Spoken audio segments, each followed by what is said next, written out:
सियालकोट से आपको एक अहम और ब्रेकिंग न्यूज से आगाह करते जाएं, जहां जायदाद के नशे में भी बेटी की इज्जत को मजरू किया गया। सियालकोट से मुदस्सिर रतू की रिपोर्ट के मुताबिक सियालकोट के नवाई गांव घुटोरोड़ा में कब्जा माफिया की एक और शर्मनाक कार्रवाई सामने आ गई।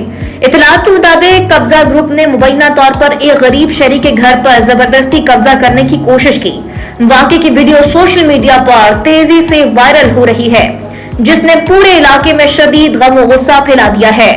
जराये के मुताबिक कब्जा करने वाले कोई और नहीं बल्कि मुतासरा शख्स के बड़े भाई के बेटे हैं, जिन्होंने रिश्तेदारी का लिहाज तक न किया और ताकत के जोम में आकर घर पर धावा बोल दिया। जाती करदा पिया, वो भी मेरा भरा है, भी मेरा भरा है, ज़हनी तौर पे जरा कि नहीं सही है। सारी जाती की सारा कुछ ढा ढू दिता है, वरना गलत फहमी विच ना ढाया। जिहड़ी भी गल है सामने आके करन, जे कोई है सबूत ते सामने आके देन।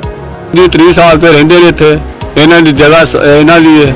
ਉਹਦੇ ਪਿਓ ਨੇ ਉਹਨੂੰ 5 ਮਰਲੇ ਜਗ੍ਹਾ ਪਰਾਂ ਲੈ ਕੇ ਦਿੱਤੀ ਹੈ। ਉਹਨਾਂ ਆ ਕੇ ਇਹਨਾਂ ਨੇ ਗੁਸਲਖਾਨੇ ਢਾਏ ਨੇ, ਇਹਨਾਂ ਬੜੀ ਵੱਡੀ ਜ਼ਿਆਦਤੀ ਕੀਤੀ है ਤੇ ਇਹਨਾਂ ਦੀ ਜਗ੍ਹਾ ਜਿਹੜੀ ਇਹਨਾਂ ਨੂੰ ਮਿਲਣੀ ਚਾਹੀਦੀ।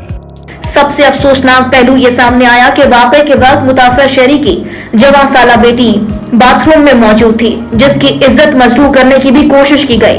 अहले इलाका के मुताबिक वो इस दिल दिला देने वाली वारदात के ऐनी शाहिद हैं और उन्होंने सूरत हाल को अपनी आंखों से देखा। जनाब गल इंज कि मैं आया वा शाम नूं, मैं देखिया इत्थे आके ना ते इन्हां दा गुसलखाना ढठिया दा ते मैं अपने बच्चों नूं पुछण डिया वां की होया। कहंदे ने इन्हां दी लड़ाई हो पई अज ते उन्हां नाल ज्यादती होई है, नाल दे घर दियां कीती है। मैं 3-4 महीने तो इत्थे किराएदार हाँ। मैं देखिया कि लोग बहुत अच्छे ने ते ओह भाई बेचारा ओहदा ज़हनी तवाज़न नहीं ठीक ते बच्चे जिहड़े ने अपनी दुकानदारी करके डे ने रोटी रोजी कमान ते मैं ते इन्हां तों बड़ा खुश हाँ। ਤੇ ਮੈਂ ਸਮਝਣਾ ਕਿ ਆ ਜਿਹੜੇ ਨੇ ਇਹ ਰਿਸ਼ਤੇਦਾਰ ਨੇ ਆਪੋ ਚ ਤੇ ਇਹਨਾਂ ਨੇ ਜ਼ਿਆਦਤੀ ਕੀਤੀ ਹੈ, ਇੰਜ ਨਹੀਂ ਹੋਣਾ ਚਾਹੀਦਾ। ਤੇ ਮੇਰੀ ਵੀ ਇਹਨਾਂ ਦੇ ਆਪਣਾ ਹਮਸਾਏ ਹੁੰਦਿਆਂ ਅਪੀਲ ਹੈ ਕਿ ਇਹਨਾਂ ਨੂੰ ਬੱਚਿਆਂ ਨੂੰ ਇਨਸਾਫ ਦਿਵਾਇਆ ਜਾਏ। ਇਹਨਾਂ ਨਾਲ ਮੈਂ ਸਮਝਣਾ ਕਿ ਬਹੁਤ ਜ਼ਿਆਦਾ ਜ਼ਿਆਦਤੀ ਹੋਈ है। इलाका वकीलों ने आला हुकाम से फौरी नोटिस लेने का मुतालबा करते हुए कहा कि मजलूम खानदान को इंसाफ दिलाया जाए और कब्जा ग्रुप के खिलाफ सख्त कानूनी कार्रवाई अमल में लाई जाए।